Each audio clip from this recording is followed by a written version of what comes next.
Hey, comment ça va vous? Alors, cette vidéo arrive un petit peu tard, mais voilà, il y avait d'autres choses que je devais sortir plus tôt. Mais voilà, donc comme au mois d'août j'ai pas acheté énormément de livres et que j'en ai lu qu'un, je me suis dit que j'allais rassembler en une seule vidéo mon book haul et mon point lecture. Comme ça serait beaucoup plus simple. Voilà, c'est tout. Donc je vais commencer par le book haul. J'ai fait une commande chez Momox, voilà, enfin via le site de la FNAC, mais vous connaissez l'histoire, je vais pas le répéter à chaque fois. Donc c'est des livres d'occasion. Alors j'ai commandé tout d'abord Marche ou crève de Stephen King, qui avait été écrit à l'époque sous le pseudo de Richard Bachman, mais c'est bien Stephen King. Je suis trop contente de l'avoir parce que ça faisait vraiment... J'en avais entendu parler il y a déjà pas mal de temps de ça et voilà, mais je l'avais un peu oublié. Et j'en ai réentendu parler il y a pas longtemps. Il me semble que c'était dans Laisse-moi kiffer qu'ils en ont parlé. Et très bon podcast d'ailleurs, je vous conseille, j'adore, c'est la meilleure chose pour vous donner la frite.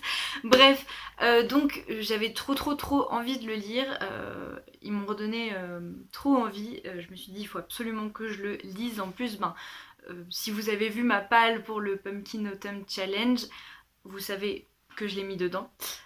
Donc voilà, c'est pour ça que je le voulais absolument. Par contre, je suis un peu déçue parce que au pire qu'il soit abîmé, ça me dérange pas trop. Mais en le commandant, je pensais que j'allais avoir une autre couverture que celle-là. Et en vrai, on s'en fout un peu, mais surtout qu'elle est pas moche ou quoi. Mais comme tous mes autres Stephen King, ils sont dans la même édition, dans la même collection, ça m'embête un peu que celui-là soit différent. Mais bon voilà, ça c'est moi qui suis un petit peu trop collectionneuse, c'est pas très grave. Ensuite, et alors là, il y a un peu de surprise, j'ai enfin acheté Rester groupé, donc c'est le deuxième tome des Poulets grillés de Sophie Enaf. Si vous avez vu un petit peu mes vidéos de cet été, vous savez que j'étais trop contente d'avoir acheté ce que je pensais être le deuxième tome et c'était en fait le troisième. Donc voilà, maintenant j'ai le deuxième, je vais pouvoir continuer. C'est un peu dommage parce que c'est vraiment un truc que j'avais envie de lire vraiment dans l'été. De toute façon, il y avait plein de livres que j'aurais voulu lire en août et que j'ai pas pu. Vous verrez tout à l'heure pourquoi. Mais voilà, bon, du coup, comme je l'ai reçu en fin d'été, je n'ai pas pu le lire pendant l'été, mais je sais pas. Comme j'ai beaucoup de livres dans mon challenge, je sais pas si je vais l'inclure ou pas, sinon je le lirai plus tard, hein, c'est pas bien grave. Puis c'est pas, enfin je veux dire, je peux le lire à n'importe quelle saison de l'année, on s'en fout. Mais bref, voilà. Ensuite, j'ai acheté un livre de mon enfance, un livre qui, enfin, ouais, qui fait partie de mon enfance vraiment, et je vous en ai déjà parlé d'ailleurs dans la palle pour le pumpkin, il faut suivre aussi, hein. Donc j'ai acheté le tome 1 de Journal d'une princesse de Meg Cabot. J'ai trop envie de les relire. Je les ai jamais tous lus. Je crois que quand j'étais petite, j'avais le 1, 2, 4 et 5 peut-être bien. Mais en tout cas, il m'en manquait un et de toute façon, je les avais pas tous, je les avais pas jusqu'au tome 9, bref, voilà. Du coup, ou 10, je crois qu'il y a 10 tomes. Et comme je n'arrive absolument pas à retrouver les livres de quand j'étais petite, d'ailleurs ça fait depuis que j'ai ouvert ma chaîne que j'ai envie de faire une vidéo où je vous présente les livres qui m'ont marqué dans mon enfance, et sauf que je voulais vraiment les retrouver pour pas en oublier, pour pouvoir vous les montrer et tout, et ils ont tous disparu. J'ai retourné toute ma maison, j'ai fouillé les greniers, les trucs, il y a rien, je les ai jamais retrouvés, donc je suis un peu dégoûtée. Et donc voilà, je me suis résignée à racheter le premier tome pour l'instant. Je vais le lire et si je suis motivée, je rachèterai les autres pour tous les lire. À mon avis, c'est ce que je vais faire. Parce que c'est vraiment un truc qui m'a beaucoup marqué à une certaine époque et je suis un peu nostalgique. Et enfin, le dernier bouquin que j'ai acheté, ça aussi, c'est cher à mon cœur. Parce que enfin, j'ai acheté le dernier tome de Lou de Julien Nil. Donc c'est le tome 8, En route vers de nouvelles aventures. Je suis trop contente de l'avoir. Je l'ai pas encore lu. Je pense que ça devrait pas trop tarder. J'ai trop hâte de connaître la suite et en même temps ça va me faire très bizarre comme ça fait très longtemps que je lis Lou et que j'ai jamais lu, que j'avais jamais lu les derniers tomes avant cette année. Voilà, ça me fait un peu bizarre, mais c'est chouette de ce côté, donc Voilà, trop contente de l'avoir acheté. Et donc voilà, c'était tout pour les bouquins que j'ai achetés au mois d'août. C'est déjà pas mal, sachant que je n'ai lu qu'un seul livre. Et quel livre En fait, là vous êtes peut-être en train de vous dire, ouais mais ça doit être un gros livre. Pas du tout. Pas du tout, il fait même pas 400 pages. Donc c'est Meurtre sur la Madison de Kiss McCafferty. J'avais trop hâte de le lire et tout, mais ça c'est encore un livre que j'ai acheté pour la couverture. Mais en vrai, l'histoire avait l'air cool aussi, mais c'est... J'ai mis du temps.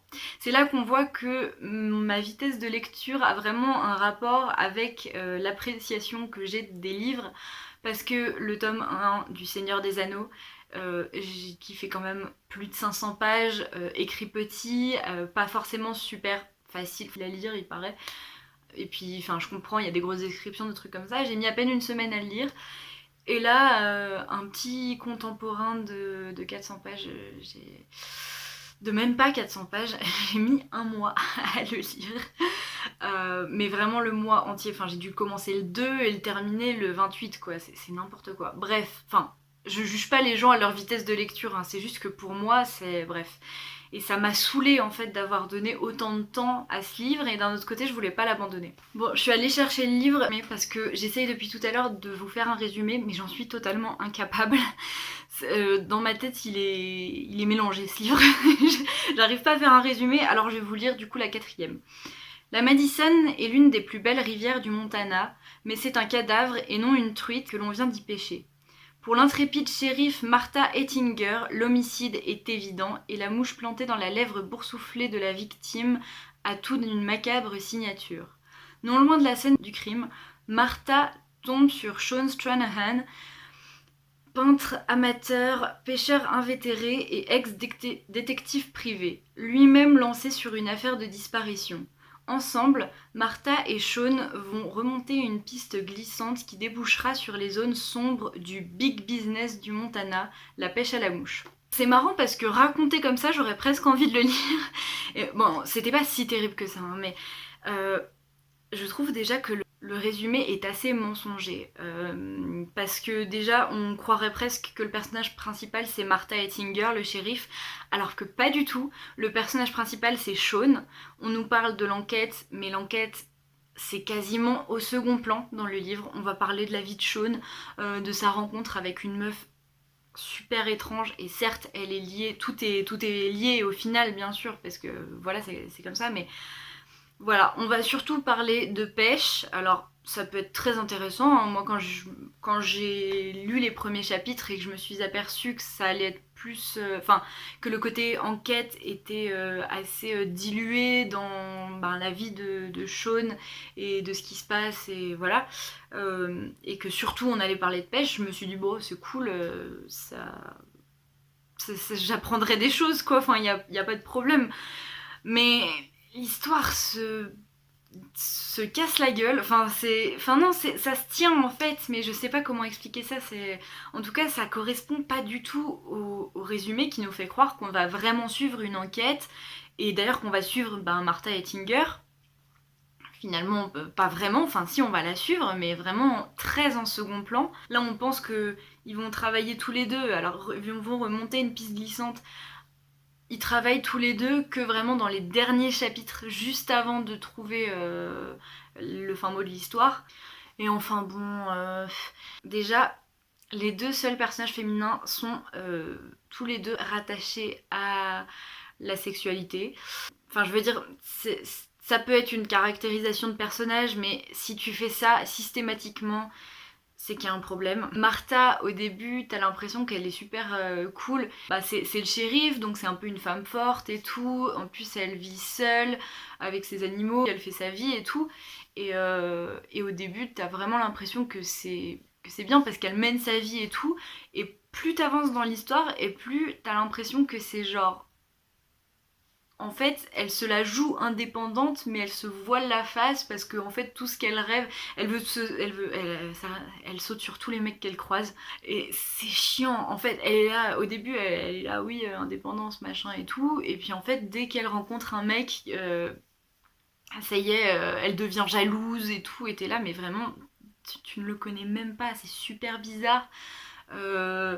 Sean c'est pareil, quand il rencontre l'autre nana, elle est super bizarre cette meuf, elle lui demande des trucs, il comprend rien à ce qu'elle lui demande, mais elle est belle, alors ça veut dire qu'elle est mystérieuse, et donc du coup il commence à tomber sous son charme et tout, et en vrai il y aurait pas de problème si ça évoluait après, mais après genre ils sont ensemble, et tu sais pas pourquoi, parce que ici t'as l'impression qu'ils communiquent pas et c'est super bizarre, comme s'il manquait des bouts à l'histoire.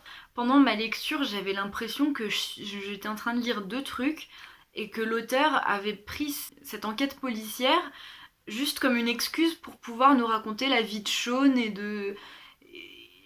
je sais pas, en plus Sean il évolue pas, il sert à rien, enfin, il sert pas à rien, je veux dire, il sert parce qu'il enquête, mais sinon, mais il y a 80% du livre qui ne sert à rien parce qu'on nous raconte la vie de Sean et il est presque encensé, c'est vraiment le héros américain, machin.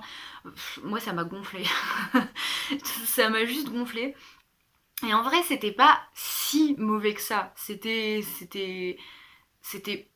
Ça aurait été plutôt cool à lire si ça avait été plus court. Les relations qu'il y a entre les personnages et tout ça, je pense que limite ça aurait pu être beaucoup moins exploré et qu'on se concentre plus sur le côté policier, ou alors il aurait fallu faire un livre d'un tout autre style, quoi, parce que c'était vraiment très étrange à lire.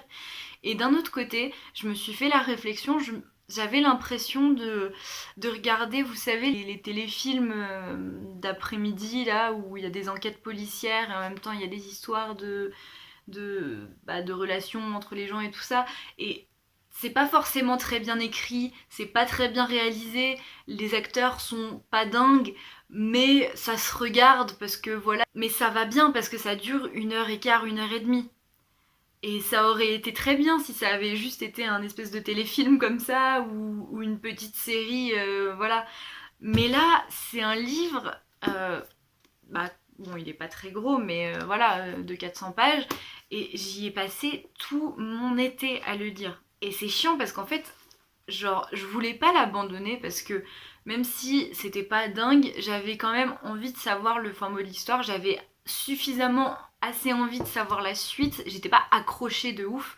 C'est pour ça d'ailleurs que j'ai mis autant de temps. Quand ça m'énervait vraiment, j'avais déjà dépassé largement la moitié, donc je me suis dit allez c'est bon, je peux continuer.